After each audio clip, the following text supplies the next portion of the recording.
When you're making chia seeds, or if you're putting chia seeds in your smoothie, what I like to do to give your smoothie a really thick consistency that makes it feel like it's more than just drinking something, so it really fills you up, is to soak your chia seeds. So here's a little tip for you. 2 tablespoons of chia seeds in ½ a cup of water. Like that. And 2 tablespoons of chia seeds is 60 calories, 3 grams of fat, 5 grams of carbs, which is all fiber, 5 grams of fiber, and 3 grams of protein. So it's a good low-calorie way, good nutrient way to add more filling to your smoothies. So once you get it into your water, put a cover on it like that, shake it up, and then the seeds will actually expand as it pulls in the water, and it really makes your smoothies really thick. So I'm going to set that aside for 10 minutes, stir it up again, and then it probably should be done, but then you can set it aside again for another 10 minutes to really make sure all the seeds soak up the water. So that was about 10 minutes.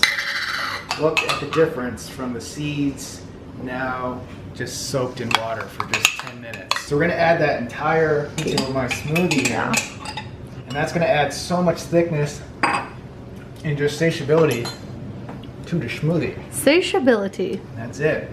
Boom. That means feeling full. You need to feel full so you don't keep eating. Now I'm just gonna pour it into this dish again just to save on cleaning dishes. Look how thick that smoothie is compared to a typical just juice smoothie. Use chia seeds. Healthy, delicious, all about the health. That's simple. Just a little LiveLean tip for you. And another smoothie tip for you guys. We interrupt this program for an important news announcement. You can now get access to all our workout programs, recipes, and meal plans inside our workout app. Try it for free today. Link in the description. Now let's get back to the episode. And another smoothie tip for you guys. Rather than using orange juice from a carton, which is pasteurized, which means it's heated, which kills a lot of the nutrients, if you do want to add orange juice to your smoothies for added flavor, just take an orange and just squeeze out the juice. So all of the nutrients is still intact because you're not heating it, and then use that as the orange juice for your smoothie. Much healthier way to do it. And then before you actually do that, what you can do is grind off the zest to add even more flavor to your smoothie. 0 calories, simple way to do it, which I should have did before I did this, but you guys get the point. Just take a grater and then just grate it up, small little chunks, throw it in, done. Tablespoon, beautiful, tasty, and delicious.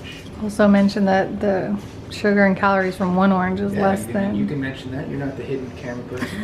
This is a vlog. I'm like, you should tell them. So using like 1 whole orange is a really good way to control your portion sizes, because if you're using a carton of orange juice, if you have a heavy pour, the calories can really get out of hand quickly. Unless your goal is weight gain, you want high calories. For most people, they're looking for weight loss and they want lower calories. Yeah, so use water as opposed to all orange juice, and then just use a half of 1 orange. Just squeeze a little bit in there. You put coconut water. I got coconut water in there, and then I also have coconut milk. You also put coconut milk, which is obviously higher calorie, but I'm not coconut water is low trying to lose weight, so I'm not worried about calories. It all always depends on your goals, so don't forget that. Whenever you're preparing your own foods, don't do exactly what we do, because maybe our goals are different than ours, so do what's right for you. You do you. You do you, boo. And we'll do we. Okay. All right, we're out. See ya. Come and keep chasing. I got all this potential that's deep inside of me, but they hate when you're successful cause they try to be. They sit there